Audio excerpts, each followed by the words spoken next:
Je vais vous présenter en français une communication qu'on a préparée en anglais, ma collègue et moi, Johanna. Alors, ce sera plus facile pour les interprètes. Alors, nous allons vous parler des défis que rencontrent les concepteurs de jeux vidéo en matière d'action collective. Brièvement, ce sur quoi on s'appuie pour vous parler aujourd'hui.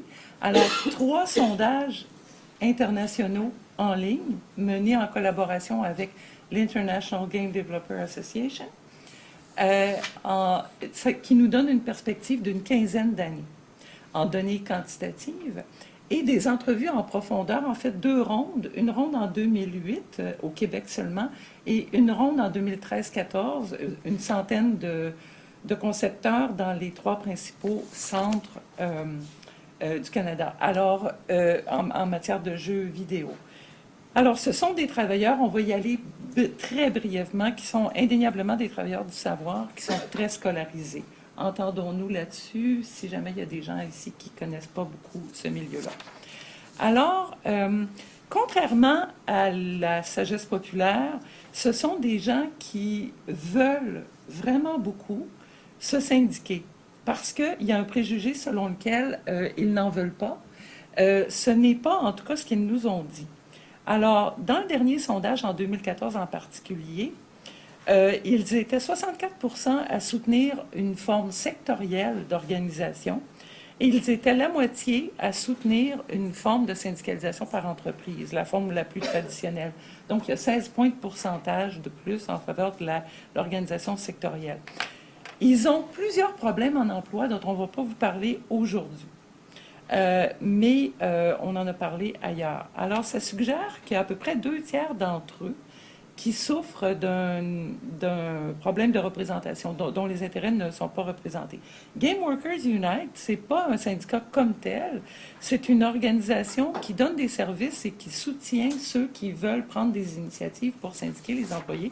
Et il y en a une, maintenant, en France, il y a un syndicat, le syndicat des travailleurs du jeu vidéo, sur le modèle français, c'est-à-dire national et auquel les concepteurs se joignent individuellement.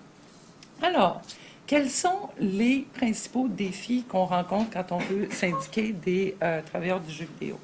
Alors, d'abord, le capital dans cette industrie-là est très mobile, c'est-à-dire que les studios le sont et les studios déménagent, entre autres, parce qu'ils ont des tax credits. Selon les régimes de tax credits, ils vont déménager à l'intérieur, entre provinces et internationalement. Il y a beaucoup de shopping.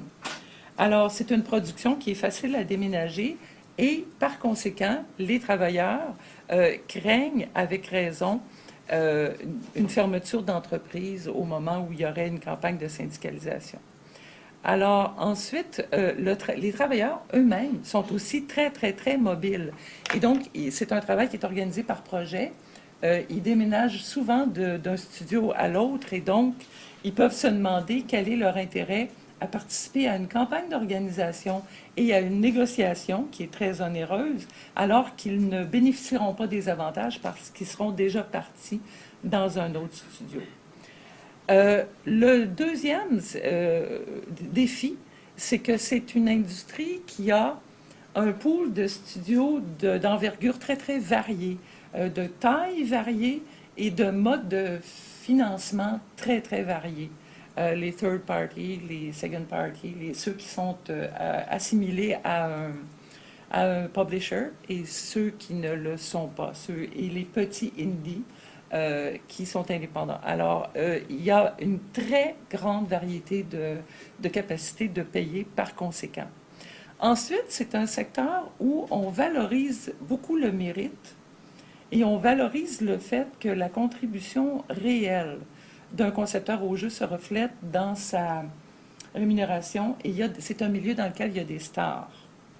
Mais puis on revendique aussi disons, une proportion au profit des jeux en fonction de la contribution qu'on estime avoir apportée au jeu. Par contre, c'est un travail qui se fait en équipe et la présence de stars peut nuire à la cohésion dans l'équipe. Donc, il y a une certaine nécessité aussi qu'on maintienne une certaine solidarité entre les travailleurs. Alors, devant ça, quelles sont les limites du modèle par entreprise? Alors, ça ne tient pas compte de la mobilité du travail parce que, pour les raisons que j'ai expliquées tantôt, c'est-à-dire que les travailleurs ne seront peut-être, peuvent s'engager dans une campagne sans bénéficier des avantages. Ensuite, ça ne tient pas compte de la mobilité du capital parce que ça ne tient pas compte de la possibilité de déménager, de fermer, ensuite, ça ne tient pas compte de la différence dans la capacité de payer. Et ça ne tient pas compte des différents contrats d'emploi, c'est-à-dire que les gens peuvent avoir un statut de salarié et un statut de consultant ou de travailleur indépendant pendant la même année et parfois avec le même employeur. Donc, le même salarié n'a pas toujours les mêmes intérêts.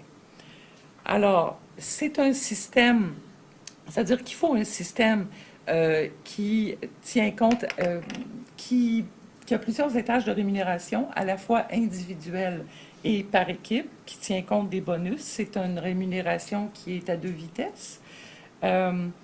Ça peut se mettre dans une convention collective, studio par studio, mais c'est difficile à intégrer dans une convention collective sectorielle. Maintenant, on s'est demandé, et les travailleurs nous ont donné raison, est-ce qu'une accréditation sectorielle serait un meilleur choix? À bien des points de vue, oui, parce que les droits deviennent transportables. Ensuite, ça tient compte ça peut tenir compte de la différence entre l'envergure des studios. Ça peut permettre une certaine souplesse. Ça peut permettre la reconnaissance du mérite. Si on regarde les conventions collectives des artistes, par exemple, ça peut tenir compte du mérite individuel. Ça peut permettre une négociation individuelle et en même temps qu'une négociation collective d'un minimum. Ensuite, ça peut permettre certaines règles pour, disons, tenir compte de la propriété intellectuelle qui sont applicables dans un contexte national parce que ces lois-là sont de portée nationale. Maintenant, il y a des limites à ça aussi. C'est qu'il est difficile de tenir compte de la notion de mérite de l'équipe dans un modèle sectoriel. Et c'est surtout, disons, impuissant à tenir compte de la mobilité internationale qui est quand même très grande dans ce secteur-là. Alors, pour nous amuser, on a essayé de regarder le modèle de la NHL et de l'Association des joueurs, qui est un modèle sectoriel à deux niveaux. C'est-à-dire qu'il y a une convention collective qui prend place à un niveau nord-américain, les USA et le Canada. Et il y a une convention collective qui définit, qui négocie centralement les grands objets, mais qui laisse une place pour la négociation individuelle que le joueur peut faire avec son équipe. Je vais très vite. C'est un bel exemple de pluralisme juridique parce que ça a à la fois les avantages de la négociation de conventions collectives et ça établit en même temps des normes minimales. En général, dans la convention collective, c'est un mélange. C'est une initiative contractuelle et privée, mais fondée sur, disons, c'est une initiative volontaire. C'est-à-dire que les deux parties ont accepté d'être régies par le régime juridique américain. Et, bon, ça répond, je vais très vite, parce que je n'arriverai pas à la fin de la présentation. Ça répond au défi numéro 1, qui est celui de l'internationalisme. C'est-à-dire que la NHLPA, l'Association des joueurs, représente les 31 équipes de la NHL dans une seule convention collective transaméricaine et que les parties ont pu choisir d'être assujettis au régime de relations de travail américain par une décision qui a été prise en 1967 et qui a été confirmée par les cours de justice. mais c'est une décision prise bona fide entre les parties. Ça répond aussi à la grande question de la reconnaissance du mérite. Le système de rémunération dans la NHL est très particulier, c'est-à-dire qu'il est fondé sur le partage des profits. Il y a un pourcentage des revenus des parties de hockey qui est alloué, qui est négocié entre les parties et qui est alloué à la rémunération des joueurs de hockey. En se fondant sur ce pourcentage-là, chaque équipe a une certaine enveloppe de rémunération. Il y a la notion de plafond salarial, dont on entend beaucoup parler, selon laquelle chaque joueur va ne pourra pas gagner plus que 20% de l'enveloppe totale de son équipe. Autrement dit, une star ne peut pas s'accaparer, si populaire soit-elle, plus que 20% de l'enveloppe salariale. Donc, il y a deux caractéristiques, il y en a plusieurs là, qui sont intéressantes, mais dans ce régime-là, ce qui est intéressant, c'est deux choses. Une enveloppe salariale fondée sur le partage des profits, fait par la NHL, et le plafond salarial accordé à un joueur en particulier. Je ne vais pas vous résumer les avantages.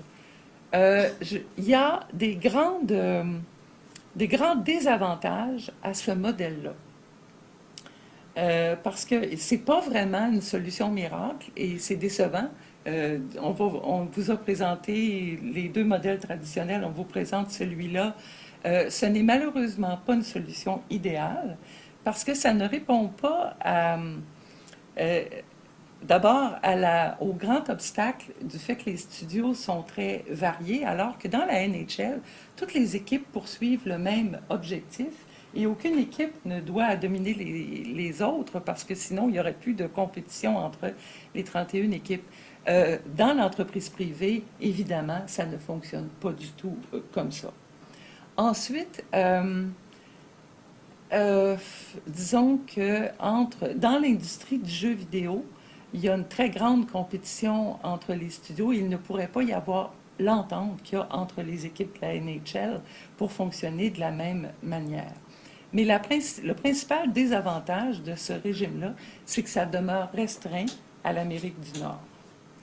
Alors, l'intérêt de cet exercice amusant qu'on a fait, c'est dans le fait que dans cette industrie de travailleurs du savoir,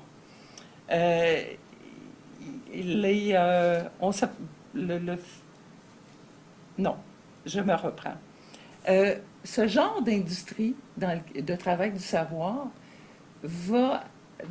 c'est un genre de travail qui va se répandre de plus en plus selon nous et les problèmes qu'on rencontre ici, beaucoup d'autres industries vont les rencontrer. Et il n'y a pas, la conclusion à laquelle on arrive, c'est qu'il n'y a aucune de ces trois solutions-là qui est idéale. Il n'y en a aucune qui va relever tous les défis qu'on a à syndiquer ces professionnels-là, mais il y a une grande probabilité que dans les faits, les solutions les plus faciles soient les deux premières, c'est-à-dire celles qu'on connaît le mieux, que ce ne soit pas celle de la NHL, mais il n'y en a aucune qui va donc présenter tous les avantages qu'on voudrait, et qui permettraient de régler tous les défis auxquels cette industrie-là est confrontée. Alors, je vais m'arrêter là, puis attendre vos questions plutôt. C'est merveilleux!